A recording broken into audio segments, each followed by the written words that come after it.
जैसा कि पिछले वीडियो में हम लोग अध्ययन किए थे 11th फिजिक्स के फर्स्ट चैप्टर फिजिकल वर्ल्ड के बारे में। उस वीडियो में हम लोग अध्ययन किए थे फिजिक्स क्या है, साइंस किसे कहते हैं, फिजिक्स के अंदर किन किन चीज़ों का अध्ययन किया जाता है, फिजिक्स किन प्रिंसिपल पर कार्य करती है और फिजिक्स में जो होता है चीज़ों का अध्ययन किस प्रकार करते हैं। उसके आगे हम लोग आज पढ़ेंगे फंडामेंटल फोर्सेज अर्थात बेसिक फोर्सेस के बारे में पढ़ेंगे। चूँकि हम जानते हैं नेचर में कई प्रकार के फोर्सेज होते हैं, फोर्सेज हैं भी, जैसे कि आपका है मैग्नेटिक फोर्स है, फ्रिक्शन फोर्स है और आपका गुरुत्वाकर्षण बल अर्थात ग्रेविटेशनल फोर्स भी। कई प्रकार के फोर्सेज हैं, लेकिन यहाँ पे हम लोग 4 फोर्सेज के बारे में अध्ययन करेंगे। इन 4 फोर्सेज में आपके सभी फोर्सेज आ जाएंगे। पहला है आपका ग्रेविटेशनल फोर्स।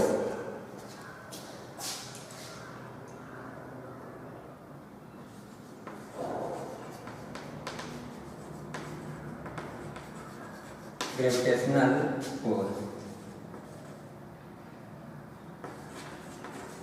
सेकेंड है आपका weak nuclear force. Weak nuclear force.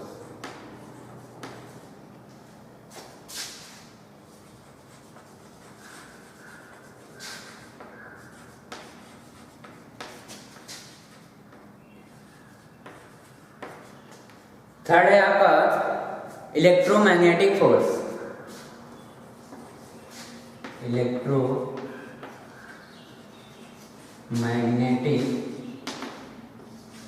Force.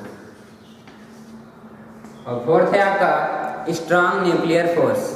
पहले देखेंगे इसमें ग्रेविटेशनल फोर्स क्या होता है। ये जो होता है अट्रैक्शन फोर्स होता है, जो पदार्थिक कणों के मध्य कार्य करता है, अर्थात इनका मास होता है। अर्थात ये जो फोर्स होता है it is attractive force due to mass. अर्थात ये कोई सब्सटेंस दिया गया है, कोई पदार्थ दिया गया है जिसका द्रव्यमान m1 है, एक दूसरे पदार्थ का द्रव्यमान m2 है, इन दोनों के मध्य अट्रैक्शन फोर्स कार्य करता है। अट्रैक्शन फोर्स जो होता है इन दोनों पदार्थिक कणों के द्रव्यमानों के गुणनफल के समानुपाती होता है। इनके बीच की दूरी मान लिया जाए r है, तो द्रव्यमान कहते हैं m1 था m2, तो लगने वाला बल जो होता है यह समानुपाती होता है m1 m2 के, और इनके बीच की दूरी के वर्ग के भी समानुपाती होता है। बीच की दूरी दिया है r, इसका स्क्वायर करेंगे तो r स्क्वायर हो जाएगा। व्युत्क्रमानुपाती का मतलब होता है 1/r स्क्वायर हो जाएगा, तो यह आपको समानुपाती हो जाएगा 1/r स्क्वायर।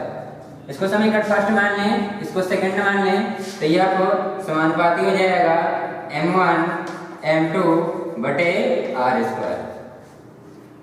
जब समानुपाती का चिन्ह हटाएंगे तो नियतांक आएगा कैपिटल G, जिसको कहते हैं सार्वत्रिक गुरुत्वाकर्षण नियतांक। तो यह आपको बराबर हो जाएगा कैपिटल G m1 m2 बटे r स्क्वायर। ये होता है गुरुत्वाकर्षण बल का फार्मूला, F बराबर कैपिटल G m1 m2 बटे r स्क्वायर। अर्थात किन्हीं दो पदार्थिक कणों के मध्य लगने वाला आकर्षण बल जो होता है उन दोनों पदार्थिक कणों के द्रव्यमान के गुणनफल के समानुपाती तथा उनके बीच की दूरी के वर्ग के व्युत्क्रमानुपाती होता है। तो यह बराबर है कैपिटल G m1 m2 बटे r स्क्वायर। इसकी क्या विशेषताएं होती हैं?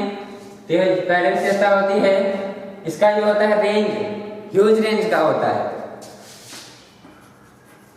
Huge range. अर्थात कोई पदार्थ दिया गया हो, इनफाइनाइट डिस्टेंस पर रखा होगा, उनके मध्य बल कार्य करेगा, चाहे बल कम हो या फिर ज्यादा हो, बल कार्य करेगा चाहे वह कितनी भी दूरी पर रखा गया हो। इसके बाद हो जाएगा आपका ये जो होता है कंजर्वेटिव फोर्स होता है, कंजर्वेटिव फोर्स। कंजर्वेटिव क्या होता है? ये आपका एक सेंट्रल फोर्स है। सेंट्रल फोर्स क्या होते हैं? सेंट्रल फोर्स वे फोर्स होते हैं जो सेंटर से क्रिएट होते हैं। सेंटर से क्रिएट होते हैं सेंट्रल फोर्स कहलाते हैं। All the central force are conservative, तो क्या हो जाएगा, ये फोर्स जो होता है कंजर्वेटिव होता है। अगला हो जाएगा आपका रेंजेस का यूज हो जाएगा, मतलब बड़े रेंज में बड़े रेंज तक भी कार्य करता है। कंजर्वेटिव होता है, कंजर्वेटिव फोर्स मतलब ये सेंट्रल फोर्स होता है, सेंट्रल फोर्स सभी क्या होते हैं, कंजर्वेटिव होते हैं। जो होता है इनवर्स स्क्वायर रूल का भी पालन करता है, इनवर्स स्क्वायर रूल मतलब जो होता है इनके बीच की दूरी जो होती है, लगने वाला बल जो होता है इनके बीच की दूरी के वर्ग के व्युत्क्रमानुपाती होता है, इसलिए कहा जाएगा इनवर्स स्क्वायर रूल भी फॉलो करता है। इसके बाद हो जाएगा ये सबसे वीकेस्ट फोर्स है,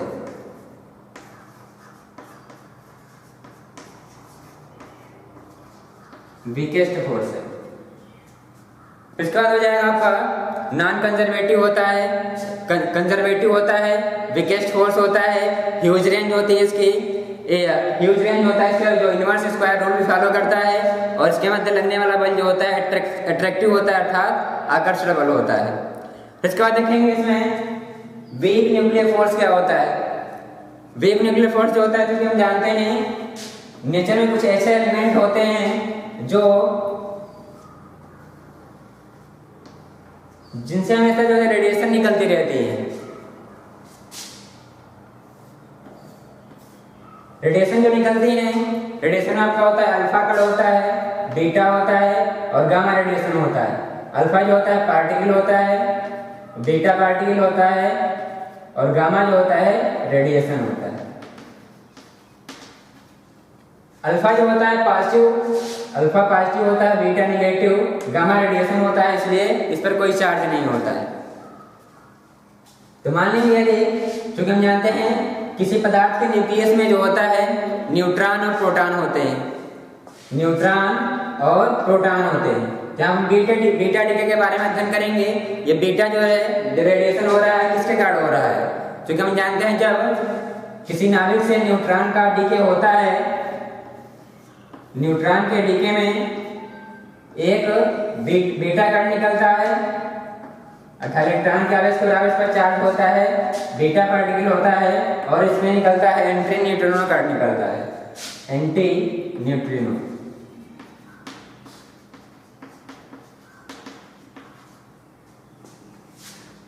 ये दोनों जो कण जो होते हैं जिस प्रोसेस से अपनी एनर्जी एक्सचेंज करते हैं, वहां पर एक बल कार्य करता है, that is called weak nuclear force. ये दोनों कण जिस प्रोसेस से अपनी एनर्जी एक्सचेंज करते हैं वहां बल कार्य करता है, that is called weak nuclear force.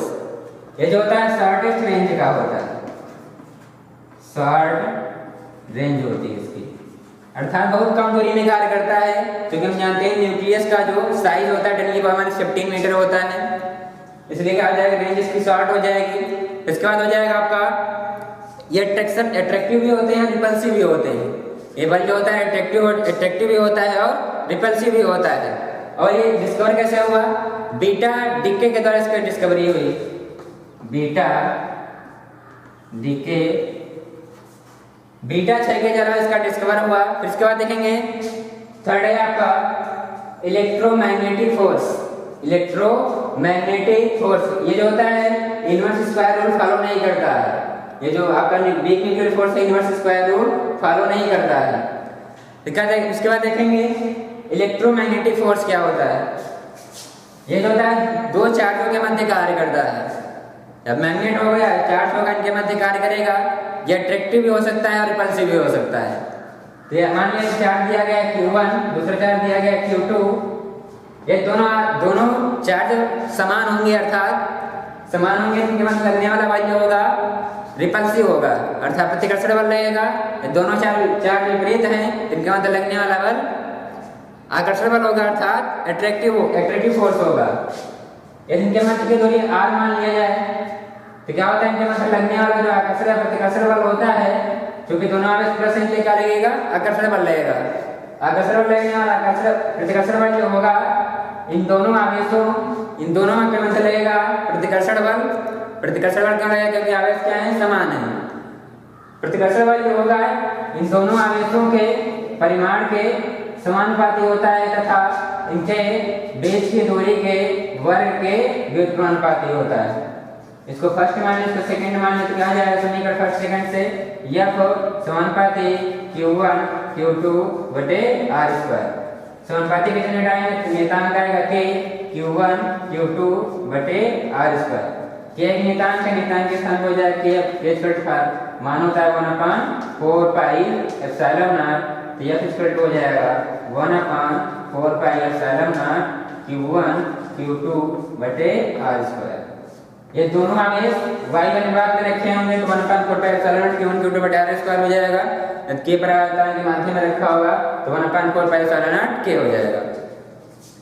ये हो जाएगा आपका इलेक्ट्रोमैग्नेटिक फोर्स। चार्जों के मध्य कार्य करेगा कहलाएगा आपका इलेक्ट्रोस्टैटिक फोर्स। यदि मैग्नेट के मध्य कार्य करेगा तो कहलाएगा मैग्नेटिक फोर्स। ये जो होता है ह्यूज रेंज का होता है। जैसे आपका ये ग्रेविटेशनल फोर्स होता है वो सबसे शॉर्टेस्ट रेंज का होता है, सबसे वीकेस्ट फोर्स होता है। ये जो होता है ये ह्यूज रेंज का होता है। ह्यूज रेंज मतलब इसका ये बहुत अधिक दूरी पर भी कार्य करता है।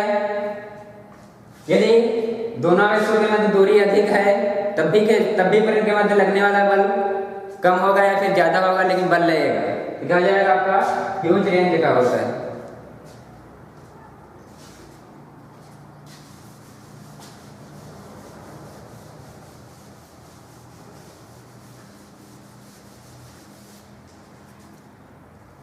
फर्स्ट हो जाएगा आपका huge range.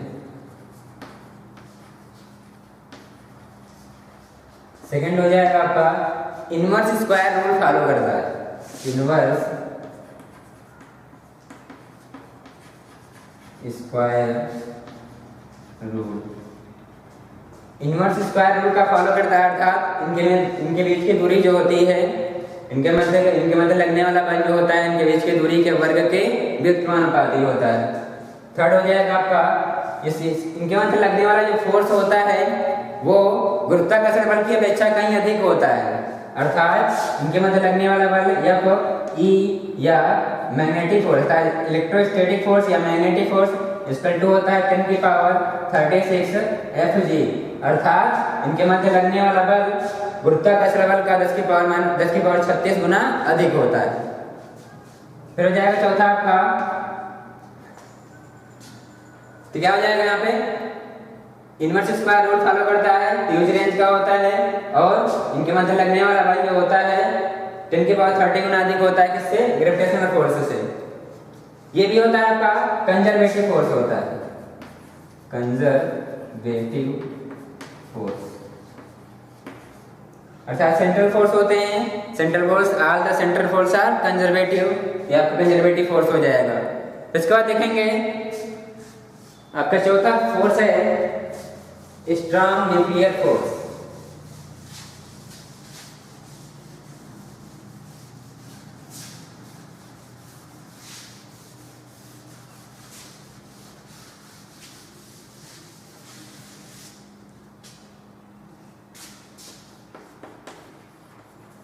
Strong nuclear force. Strong nuclear force क्या होता है, क्योंकि हम जानते हैं किसी पदार्थ के नाभिक में जो होता है न्यूट्रॉन और प्रोटॉन होते हैं। न्यूट्रॉन होता है, प्रोटॉन होता है। प्रोटॉन को होता है पॉजिटिव चार्ज होता है। क्योंकि जानते हैं जब आवेश समान होते हैं एक दूसरे को प्रतिकर्षित करते हैं, इसकी रेंज जो होती है नाभिक की रेंज 10 की पावर -15 मीटर साइज का होता है। अर्थात इनके मध्य लगने वाले प्रतिकर्षण बल होगा, प्रतिकर्षण बल लगेगा तो क्या होना चाहिए, एक दूसरे से अलग होना चाहिए। लेकिन इन कणों को आपस में बांधे रखने के लिए यहाँ पर एक बल कार्य करता है, वो आपका होता है strong nuclear force. Strong nuclear force के द्वारा ये कण आपस में बंधे रहते हैं। स्ट्रॉन्ग न्यूक्लियर फोर्स, इसकी रेंज क्या होती है, 60 होती है, अर्थात कम रेंज का होता है। क्या हो जाएगा 60 रेंज का होता है।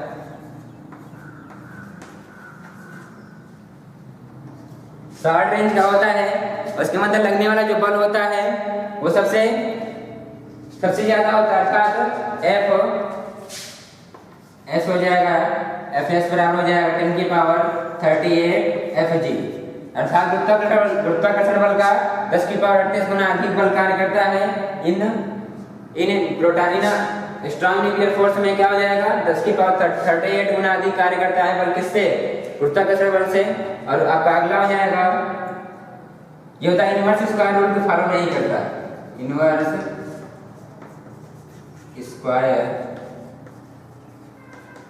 स्क्वायर रूल फॉलो नहीं करता है, कंजर्वेटिव भी नहीं होता है। अगला क्या हो जाएगा, नॉन कंजर्वेटिव।